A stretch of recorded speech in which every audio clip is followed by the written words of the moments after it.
Okay, good morning. Meron tayo dito Smash 115 carb type, no? So, ang problema ni boss is dati na raw nasunog yung kanyang harness. Ngayon, tinakpan-takpan lang. Kung mapapansin, ayan oh. Ayan, diyan nasunog sa parting yan. Ayan oh.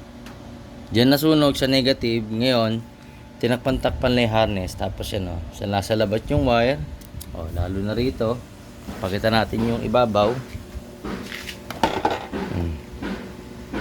Naka full wave ha. Ayan, naka full wave. Oh, nalolobat. Tama sir no, nalolobat pa rin. Oh, may time na nalolobat pa rin si bossing. Naka full wave na yan ha. Yan. Oh, naka full wave. Bakit nalolobat? Ito yung sinasabi ko sa inyo. Yung full wave is hindi siya relate sa wiring. Dahil tingnan nyo wiring oh. Dalawang relay. Di ba? Tapos magulo. Ayan. Tapos tingnan nyo yung battery terminal. Ayan oh. Di ba? Sino matutuwa sa ganyan? Yan. Diba? Isipin nyo ha. Oh, nagbabayad yung customer. So, kinakawawa nyo lang yung customer. Very unsafe yung mga wiring procedure. Diba? Tandaan nyo, wiring. Nasa wiring ang problema. Hindi full wave ang solusyon. Oh, kasi ito naka full wave. Oh. Ilan na yung ginawa kong naka full wave. Diba? Wiring lang ang ginagalaw dyan. Ayusin yung wiring. Saka yung harness, i-repair. Ayan o. Oh, i-repair natin. Titignan natin ngayon kung ano yung mas maganda. Kung ano yung magiging resulta.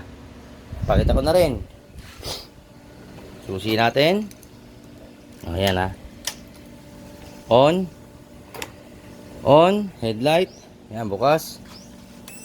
Signal light. Hazard. Diretso. DL. Busina. No? Nangongo na. Ayun. Yun yung isang problema niya, nangongongo. Nangongongo. Ayan. Yan yung isang problema ng motorsiklo niya. Nangongongo tapos napundat. Okay? So, abangan nyo. Linisin ko muna to. Then, re-repair natin power up. Then, papakabit niya tong hydraulic brake switch. Yan. Hydraulic brake switch sa kanyang Brembo. Okay? So, saka yung mga ibang sira, ayusin ko rin. Alright, so yun lang muna. So, ito yung wiring sa harapan, no? Ayan. No? Ayan, magulo. Dito, hindi ko pa nabubuksan. Mamaya bubuksan ko rin. Okay? Titingnan natin yung wiring status dito sa head niya. Importante ito, nakita nyo, marumi talaga. Mukha lang organized, pero titingnan nyo, ayan, no? Ayan. Oh? Sa labat, oh. Diba? So, ayan. Ayusin natin yung wiring. From before to after. Ito yung before. Yan yung before ngayon. So, tingnan nyo mamaya after. So, ayan. Tapos na natin yung power appliance, no? Ito yung fuse. Ito yung sa voltmeter niya. Ito yung power appliance, wiring setup. Tapos, ito yung loud horn. Ayan, no? Yan. Mabibrate, oh. Kabila, ganun din. Yan, ganyan. Dito yung signal light. Tapos, ito yung sa MDL. Okay? Ito yung full wave, no? Dito yung balas. Okay, bakit dito kang lalagay yung balas? Para malapit lang sa wiring. Okay? So, depende yan. Choice nyo na yan. Pwede naman dito. Dito tayo maglagay ng balas saka ng fuse. Which is, masyadong matrabaho, buksan.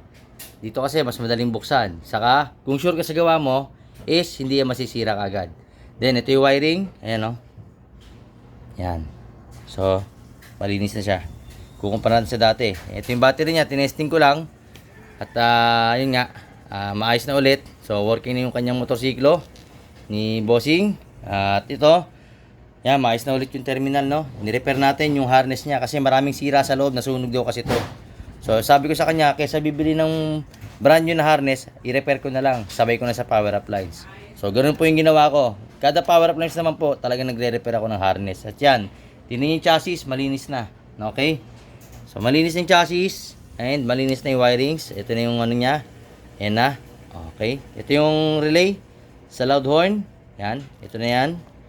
Yan yung relay ng loud horn. Tapos, ito na yung loud horn niya. Okay. So, finish na. At, ito yung pala. Baka sabihin nyo, daya ito. Buksan natin yung head. Yan. Malinis na rin yung wiring niya rito. Okay na tayo rito. Alright, so yun lang. Sa mga gustong pagawa, no, PM nyo lang ako. JGA Humble Works. Okay, San Pedro Laguna po ako, sa taga San Pedro Laguna. So, mamaya ko pakita yung final result after kong ayusin. Oops, nakasabit pa yung dragon ko ah. Dali, baba muna dyan dragon. Yan. Oh, yan, puro hose na lang po dito, no. Wala na yung mga wirings na sala sa labat. Okay, wala na rin yung dumi. Malinis na, so ibabalik ko na lang. Then, testingan na. Okay, so yun lang. Sa mga gustong pagawa, ulitin ko lang. JGA Humble Works. Search nyo lang sa Google Map or PM nyo lang po ako through TikTok, Facebook, YouTube, and Facebook page. Alright, so abangan nyo lang. Bubuhin ko na to.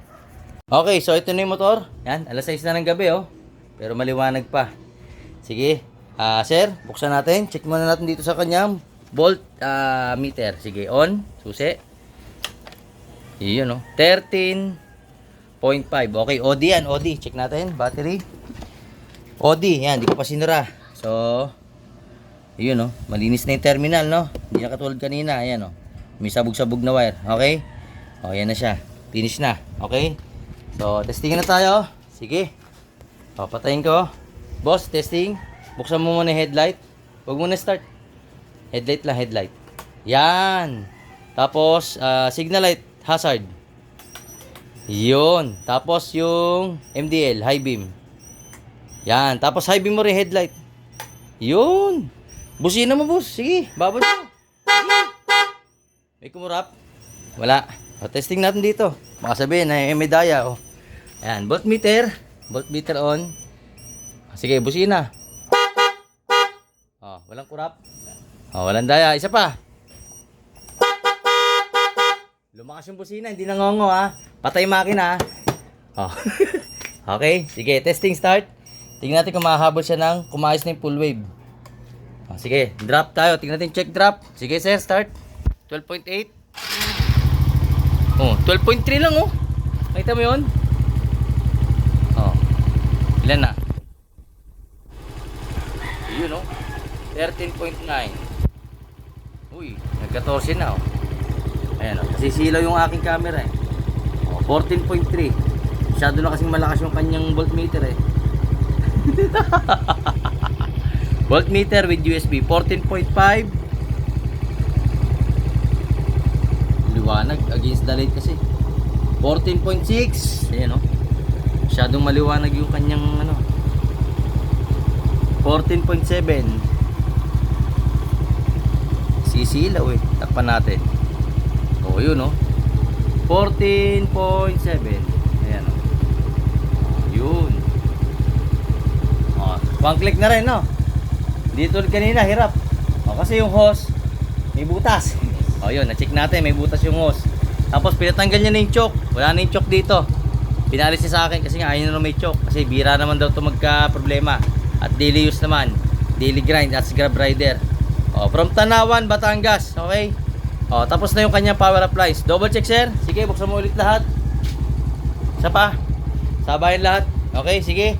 High beam, hazard. High beam yung headlight. Tapos, bira ng busina. O, may kumurap? Walang kurap. O, totoong power appliance. Walang kurap. Yan, ha. Sabay-sabaw. Double check. Tayo magbubusina. O. Yan. Busina tayo. O, wala talaga. Alright. So, yun lang. Sa mga gustong pagawa. Okay na. PM nyo lang ako. JGA Humble Works. Okay? So, yan. Ito si sir. From Tanawan, Batangas. Dumayo pa rito. Kasi muntik na raw masunog yung motor, sir, eh, no? Nasunog. Ilang beses na pinagawa. Mabot na ng 2,000 plus. Yun pa rin. Ganun pa rin yung problema. Tapos yung charging, 12 lang. Hindi ko lang napakita kanina. Pero ngayon, pagpatay po makina, nagdo-12 lang siya. Ngayon, 14.7. Ayan. Ayan. Nasisilaw lang yung camera ko pagka inaano ko sa kanya. 14.6, 14.7. Okay? So, yun lang. Power appliance. Wiring setup. No? Doon kayo magpagawa sa mga totoong nagpa-power appliance. Hindi yung sa plug and fail.